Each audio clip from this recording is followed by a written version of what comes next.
ئەگە مناڵتان بەتەما بن مەکتەب بۆتان پەروەرکە، ئەو مەنهەجە سەقەتەی ئێستا هەیە بۆتان پەروەردە بکە، دەست لە مناڵ بشۆ. عەسرێ تێکەوتوین، عەسرێکی ترسناکە، ژیانێ تێکەوتوین بەداخەوە خەریکە مناڵەکانمان لە ماڵی خۆمان و لە باوشی خۆمانە لێفرێنن. ئەگەر ئاگامان لێیان نەبێت، ئەگەر تەنها مناڵەکانمان لە ماڵەوە بەوە ژیرکەین مۆبایلیان بینە دەست و ئایپادیان بینێ و بە دیار تەلەڤیزۆنی بێ بەرنامەوە دایان بنین، لەوانەیە لە دەستمان بچن و بە تەکیدیش لە دەستمانە چن. مناڵم ڕۆوای لێ هاتووە ئەبێت حەریز بیت. بۆیە من زۆر جا دایک و باوکانە بینم کاڵێ کاکتۆ دوو مناڵم هەیە، ئەڵێم بۆ دوو مناڵت هەیە؟ ئەڵێ کاکتۆ پەروەردە زۆر قورس بووە، ناقی ناگرم. بەڕاستی وەک ژۆن ژیان قورس بووە، پەروەردەش ئاوا قورس بووە، سەخت بووە. هەتا مناڵێک ئەگەینیتە مەنزڵ و ئەگەینیتە ماڵ و حاڵی خۆی، بەڕاستی خوێنتە بێ بە ئاو. ئەمانەش خوێن و جەرگ و مناڵی ئێمن، جگەر سۆزەی ئێمن. ئێمە بە پاکی خوای گەورە پێی بەخشیوین، ئەبێ بە پاکی تەسلیمیان کەینەوە. كل مولود يولد على الفطرة، هەموو مناڵێک لەسەر فیترە و لەسەر پاکی لە دایکە بێ. بەڵام دایک و باوکە مناڵەکە ئەفەوتێنن و بە ئاقاری خراپی هابن. بە تایبەتی کچەکانتان خۆشەویستەکانمان، ئەگاتان لە مناڵەکانتان بێ، ئەگاتان لە کچەکانتان بێ، فەسادێک و فتنەیەکی خراپ بەڕێوەیە. ئەگە ئەو فتنەی لە ئەوروپا هەیە ئەمڕۆ، ئەوانەی کە لە ئەوروپا ئەژین ڕاکەن. من خەڵکمە بینی لە سوید کە ئیقامەی وەرگرتبوو، جنسەی وەرگرتبوو، لە پاشەوەی کە زروفیان باریان لەوێ لەق بوو، وتیان بەریتانیا باشترە، هاتنە بەریتانیا. ئێستا ئەوانەی بەریتانیاش کە ئەبینی کۆمەڵێک بابەت لە خوێندنی مناڵە، لە پەروەردەی مناڵە، هەر لە قوتابخانەکانەوە دەستی پێکردووە، خەریکە ئەوانیش بەریتانیاش بەجێ هێڵن.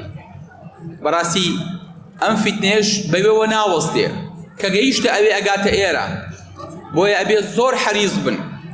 الحەمدلله تا ئێستا کێنە خێزانی ئێمە بە تۆکمەی ماوەتەوە، بە گەورەی ماوەتەوە. لە فنلەندا وتارێکم بۆ حازر کردبوون کە پێیان بڵێم کە گەیشتمە ئەوێ کەسیرەکەم خەڵک لە شوێیە و من باسی چیان بۆ ئەەکەم. هەر ئەو شەوە بۆ بەیانی وتارەکەم گۆڕی، وتارەکەم کرد بە خێزان. تیا کاکتۆ کێشەی خێزانی زۆر هەیە، مەشاکل، دایک و باوک لێرە بە زۆری گیان لە سەدا 40 زیاتری خەڵکی فنلەندا ژن و پیا و بەجیا ئەژی، قەڵاق دراون، جیا بوونەتەوە. مناڵ لەو بینەیە سەرگەردان بووە، مناڵ لەو بینەیە تیاچێ و قوڕی کراوە بەسەرا. یان ئەبێ دایکی هەڵبژێرێ، یان ئەبێ باوکی هەڵبژێرێ. باوکی هەڵبژارد ئەفەوتێ، دایکی هەڵبژارد تووشی کێشە و مەشاکل و بێسەپەرشت و بێسێبەرە بێ.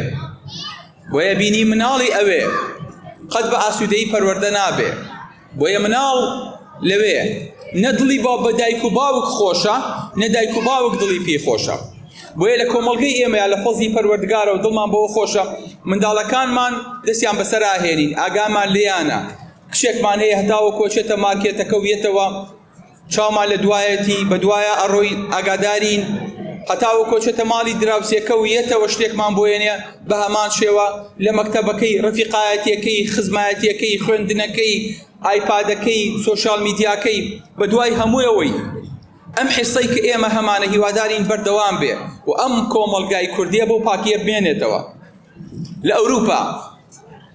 لە ئەوروپا مناڵ کە گەورە بێ وردە وردە، ئێمە کشمان هەتاوەکو گەورە بێ ترسمان زیاترە، حیرسمان زیاترە، خەممان زیاترە، هەرێک شەکەمان گەورە بووە. اینجا وردە وردە کامێرە و چاودێرەکان لەسەری چڕوپڕەکەینەوە.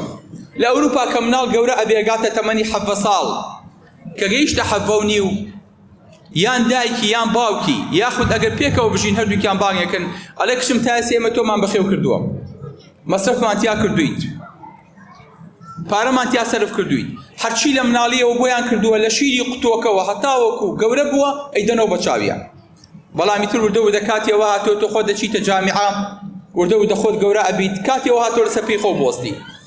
باوەجان داواکراو دایە، ئەڵێ ئیتر لەمە دواتۆ ئەبێ مەسرفی ماڵمان لەگەڵا بکەیت، تاکسمان لەگەڵا بیت، کرێمان لەگەڵا بیت، مەسرفی خواردن بۆ خۆت بکەیت.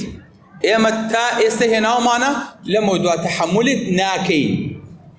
چۆن ئەژیت، لەگەڵ چیا ئەژیت، فەرمو ماڵی خۆت و شوقی خۆت جاکەرەوە. ئەم مناڵە قوڕ بەسەرە ئەم کشەکە لە هەموو کاتێ زیاتر پێویستی بە دایک و باوکێتی، لە هەموو کاتێ زیاتر پێویستی بە سەرپەرشتیار و بە دایک و باوکە. ڕێک ئەکرێتە دەرەوە شوقەیەکی هێنێ کە مناڵەکەی من و تۆ ئەگەر تیا بژێ بەس لە ترسا زیڕاکات، شەو خەوی تیا ناکەوێ. بۆیە بین لە ساعە هەفتای ئەوانە بە دەرمانی نەفسیەشن بەڕێوە. خواخوایەتی گەنجێ مناڵێک هەرزەکارێ بێت دەرگای لێ بکاتەوە شەو لەگەڵ یا بخەوێ بۆ ئەوەی کەس بە تەنیایی نەکات.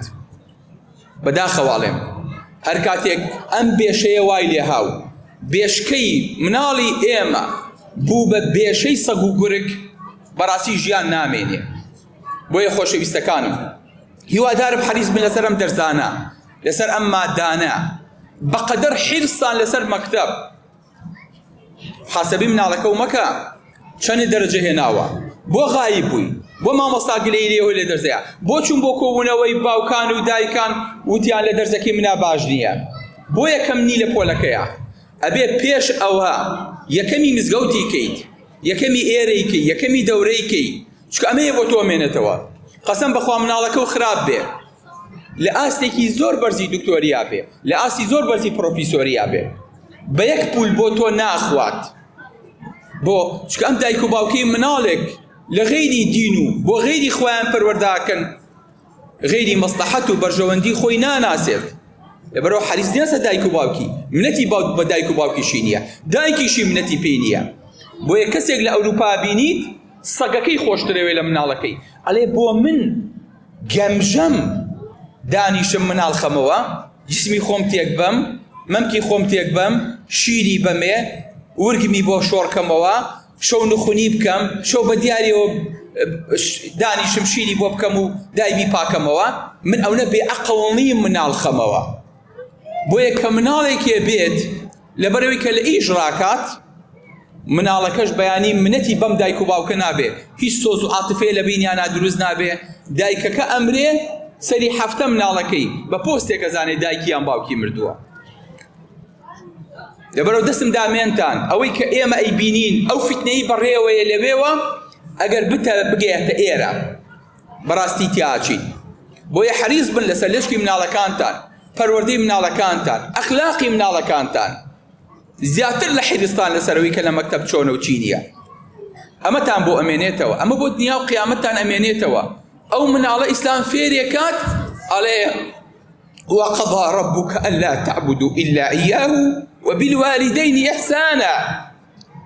خوا فێرێکە فێمە لەگەڵ دایک و باوکتا باش بن. ئەگەر ناوە بوو بە خاوەنی کارتی بانکی خۆی و پارەی خۆی و شەهادەی خۆی منەت لە من نازانێ، بەیانی پێی عەیبە دەستی دایکێ بگرێ بێوە ژنێک بیهێنێتە شوێنێک بڵێ ئەمە دایکمە، بە شانازیەوە ئەم دایکە منی گیانە ئەم پلە و پۆستە، پێی عەیبە. بەڵام ئەگەر دین و مزگەوت بۆ پەروەردە بکات، شانازی و پێوەکات لە هەموو شوێنەکە، ئەڵێ من کوڕی ئەم دایکەم، کوڕی ئەم باوکەم، جیاوازیەکە زۆر زۆرە. لەگەڵ تا بێت هەتا ئەوکو سەرە نەیتەوە، لەگەڵ تا بێت تا ئەوکو قیامەتت جیاوازە. لەبەرەوە مناڵەکە و تەسلیمی مزگەوت کە نافەوتێ، تەسلیمی پەروەردەی قورئانی کە نافەوتێ، بە تەنیا تەسلیمی قوتابخانەی کەیت دەستی لێ بشۆ. ئەمە نەسیحەتێکە. من هەموو پلە و پۆستەکانی خوێندنم بڕیوە تا ئیستاکێنە، لەسەر ولوتکەکە وەقساکەم. ئەگە مناڵتان بەتەما بن مەکتەب بۆتان پەروەردکە، ئەو مەنهەجە سەقەتەی ئێستا هەیە بۆتان پەروەردە بکە، دەست لە مناڵ بشۆ. چکە مناڵ ئەومە دەرزی دینەکانی تری پێ ئەوترێ، فێری ئیسلام و دینداری ناکرێ. بۆیە ئەبێ ئەمە ئەرکی تۆ زیادەکە قورسەکات. خۆ ئەگەر لە مەکتەبە دەرزە دینیەکان وەکو خۆی بوترایەتەوە، مامۆستای چاکی بۆ تەرخان بکرایە کە گومانە بین هەموو مامۆستاکان باش بن. ئەگەر تەرکیز قرایەتە سەری، ئەگەر بەشێ بوایە لەوانانەی کە لە وزاریە ئیمتحانی تیادرە، ئەگەر تەڵەبە جەختی کرایەتەوە سەر و لەوانەی دین و ئەخلاقا دەرنەچوایە ئێمەش ئەم خەمەمان هەڵناگرت. بەڵام ئەم خەمەی دایکی عیمرانەکە فەرمێت إذ قالت امرأة عمران ربي إني نذرت لك ما في بطني محررا فتقبل مني إنك أنت السميع العليم. ژنەکەی عیمران ئەڵێ خوای گەورە من حەملم هەیە، چۆن حەملێ بێ؟ تەمەن ئافرەتێکی پیر پەکەوتە لەگەڵ پیاوەکەیە، لە ماڵەوە تەیرێکیان هەیە، سەیری تێرەکەکەن بەچکە ئەخەنەوە ئەمانی سەیرەکەن نەزۆکن و مناڵیان نییە زۆر بەزییان بەخۆیانەتەوە کە قورئان لە سوورەتی ئالی عیمرانە بۆمان باسەکات ئەڵێ خوای گەورە مناڵێکمان بەرێ خوای گەورە مناڵێکیانەیاتێ لەسەر داوای خۆیان کە مناڵەکەیانەیاتێ ئینجا پێش ئەوەی مناڵەکە بێ سۆنیریان بۆ نەکردو بزانە کوڕەیان کچە بەڵام ئومێدەکا کوڕ بێ و کوڕیش خزمەتی مەسجیدی الأقصا و مزگەوتی گەورەی پێکرێ ئەڵێ ڕەبی ئینی نەذەرت لەکە ما فی بەطنی محەڕەڕا خوایە من ئەم سکەم بەخشی بە تۆ ئەم سکە تاقانەیە ئەم سکەم بۆ تۆ ئەم حەملەم بۆ تۆ خزمەتی مزگەوتی پێکەم ئەیکەم بە مامۆستای مزگەوت ئەیکەم بە قوتابی مزگەوت ئەیکەم بە پەروەردەی مزگەوت ئەیکەم بە خزمەتکار و مژێور و ئیمامی مزگەوت هەرچیەکی لە دەرچوو فلما وضعتها قالت ربي إني وضعتها أنثى والله أعلم بما وضعت وليس الذكر كالأنثى دوایکە حملەکەی دانا مامانەکە پێیوت سکەکەت وەڵا کچێکی جوانمان بووە جا بۆیە ئێمە قەرەبووی ئەوە بکەینەوە کە کشمان بووە ئەڵێن کوڕمان بووە بەڵام کە کشمان بووە ئەڵێن کچێکی جوانمان بووە یعنی ها جوانێکی قەرەبووی کشێتێکەیە کاتەوە وەکو ئەوەی کە شتێکی خراپمان بوو بێ مامانەکە پێیەڵێ وەڵا کچێکی جوانە بووە بەڵامی ترەمیش هەستەکات شوعدێکی داوە بەخوا قالت ربي إني وضعتها أنثى خوایە من کشم بوو وليس الذكر كالأنثى کچیش وەکو کوڕ نییە نا خوای گەورە فەرمێ کوڕ وەکو کچ نییە ئەوەی بە کچە کرێ بە کوڕ ناکرێ قالت ربي إني وضعتها أنثى والله أعلم بما وضعت وليس الذكر كالأنثى وإني سميتها مريم وإني أعيذها بك وذريتها من الشيطان الرجيم خوايا من بناي أمنا الله أقرم ونوكي بتول شيطان چونکە هەموو مناڵێک کە لەدایکە بێ شەیطان نقورچێکی لێ ئەدا بۆ ئەوەی کە بڵێ ئەمە بەشی منە ئەمە پۆستی منە ئەمە پەروەردەی منە بۆیە سونەتەکە مناڵ لەدایک بۆ بانگبی بەگوێیە بۆ ئەوەی کە فۆرماتی کەیتەوە قسەکانی شەیطانی لەبیر بەریتەوە بۆیە پێغەمبەری خوا صلی الله علیه وسلم فەرمێ هەر مناڵێ لەدایکە بێ شەیطان ئاوان نەغزەیەک یان نقورچێکی لێ ئەگرێ ئەڵێ ئەمە بەشی خۆم إلا عيسى ودايكي نبي إلا عيسى ومريم نبي كشيطان نيتواني ويستي ليبا دسيابا كجاوكيا وبر عيسانك عليه السلام بو يا عيسى نغزي شيطاني برنكوت بو چونك كاتي خوي دابيري پناي گرتبو بخوال شيطان بو منالكو بو منالي منالكي سبحان الله اسا مريم بتنيايا کچێکە و وعدیش دراوە خزمەتی مزگەوتکە بەڵام وعدەکەی خۆی ناشکێنێ فاتخذت من دونهم حجابا لە شوێنێکی مزگەوتەکەیە پەرژینێکی بۆ خۆی دروست کرد و تیامایە و خزمەتی مزگەوتی کرد ئەم مناڵە خوای گەورە بە شێوەیە ڕێزی لێگرت کە ناکرێ مناڵێ لە مزگەوتا بێ وەکەفەلەها زەکەریا کە مردی پووری بوو بە کەفالەت و بوو بە سەرپەرشتیاری كلما دخل عليها زكريا المحراب وجد عندها رزقا زكريا پێغەمبەرە ئەچێ بۆ لای مناڵێکی کچ لەناو مزگەوتە خواردنەوەیە کە بینێ کە لەناو ماڵە نایلۆنەکانە دروست نەکراون لە بەیت زوجاجیان نین هی ئەم وەرزە نین هی ئەم سەر ئەرزە نین قالت يا مريم أنى لك هذا أي مريم أمد لشو بو شيء خواردني بو يناي قالت هو من عند الله ملاي خوايك ريز لمنالك قري لك شيك قري كلام مزقوتك خلوتي كردوا دايكي بخشيوتي بمزقوت الله هو من عند الله زكريا لما وفير به كداوى يحيى لأخوابك لك شكي من الله هنالك دعا زكريا ربه قال ربي هب لي من لدنك ذرية طيبة ما دام تو بتواني مريمك منال نمشو انيا رزقي بو تايبتي بو بنيري كأم رزقه أم كاتنيا أمي ويه أم ولاتنيا ناتوانی مناڵێ بە من بەخشیت بەڵێ لەسەر چاولێکردن لە مەریەمێکی مناڵ زەکەریا داوای کرد و خوای گەورەی حەی پێبەخشی بەڵام چونکە ئەم کچە بەخشراوە بەخوا خوای گەورە تەنها لەم کچە چکە کاتی خۆی دایکی مەریەم ئەم مناڵی بەخشی بوو بە مزگەوت ویستی وەکو پیاوێ خزمەت و ئیمامەتی بکە ئیساکەنە مەریەم کچە و ناتوانێ بەم دەورە هەستێ و ئیمامەتی بکە خوای گەورە تەنها لەم کچە بەبێ بەشداری پیاو بۆ ئەوەی کە بیسەلمێنێ ئەم کچە تامی 100 پیاوەیات مناڵێکی کوڕی ئەیاتێ بەبێ بەشداری پیا و جوودی خۆی چی گۆڕی؟ تەنها نیەت و دوعایە گۆڕی کەواتە مناڵەکانتان بەکەم مەزانن کچەکانتان بەکەم مەزانن عیسا ئەو کەڵە پیاوە بوو کە یەکێکە لە پێغەمبەرانی ئولوالعەزم تەنها پێش پێغەمبەری خۆمان هاتووە صلی الله عليه وسلم و تا قیامەتیش زیندووە لە ئاسمان ولا قیامەتا دا ئەبەزێتەوە سەرزەوی ئیمان بە پێغەمبەری خوا هێنێ صلی الله عليه وسلم سەلی بەشکێنێ و بەرازە کوژێ و ئەبێ بە یەکێ لە ئومەتی پێغەمبەری خوا صلی الله عليه وسلم کەواتە خۆشەویستەکان ئەم نیەتەی تۆ ئەم دوعای تۆ ئەم وەقفکردنی تۆی بۆ مناڵەکەت بۆ مزگەوتەکەت زۆر شتە گۆڕێ لەبەرەوە مێڵە مناڵەکانتان دەسی لە مزگەوت بێ مەڵێن دەورەیە بوو تەواو بوو هاتنەوە ئەگە بەیانیان بوون ئێواران بڵێن کوڕم ئێوە دەرسی مزگەوتان نییە ئەمڕۆ بەڵێ هەمانە فەرموو ئیسراحەتێکەن و نانێ بخۆن و ژانتاکەیان چۆن بۆ مەکتەب بۆیە پێچیتەوە بە جوانترین شێوە لەوەی مەکتەب بۆی پێچەرۆک لە بۆ مزگەوت ئەیکوا دەرسەکان لەبەر کردووە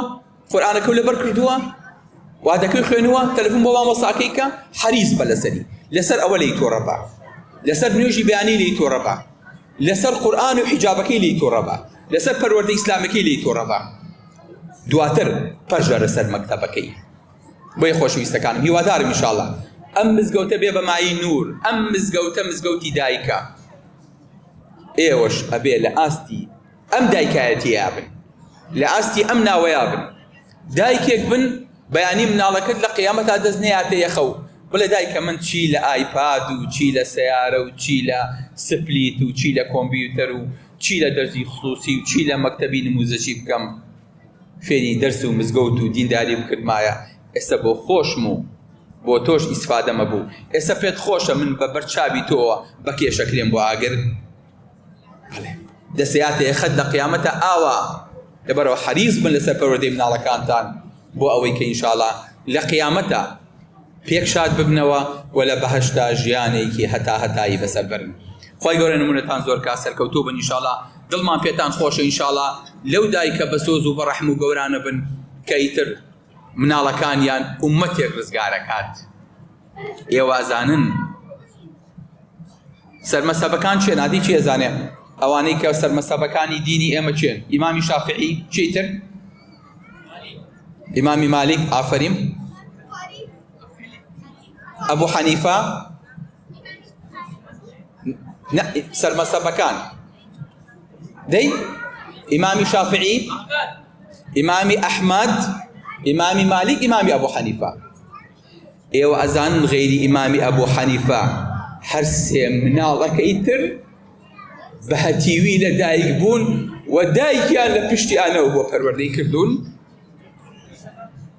ئیمامی ئەحمەد دەفەرمێ هەتیو بووم ئەو نە مناڵ بووم دایکم لە سەگ و لە دابەکانی ناو گەڕەکە ترسا بەیانی ئەهاو لەگەڵما بۆ نوێژی بەیانی ئاوا ئەوەستا دنیا تاریک بوو هەتا ئاهاتمە دەرەوە بە حیجابەکەوە ئیبن بە ماڵ ئەو ئیمامی ئەحمەدەی لێ دەرچوو کە پێی ئەوترێ ئیمامی ئەهلی سوننە بەرە خۆتان بەکەم مەزان وەکو دایک سێ سەر مەزهەب هەرسێکی هەتی و بەڵام دایکێکی گەورە لە پشتیانەوە بوو بۆیە ئەوترێ لە پشت هەموو پیاوێکی گەورەوە ئافرەتێکی گەورە هەیە. سەلام عەلەیکم وەرەحمەتوڵڵاهی وبەرەکاتوه.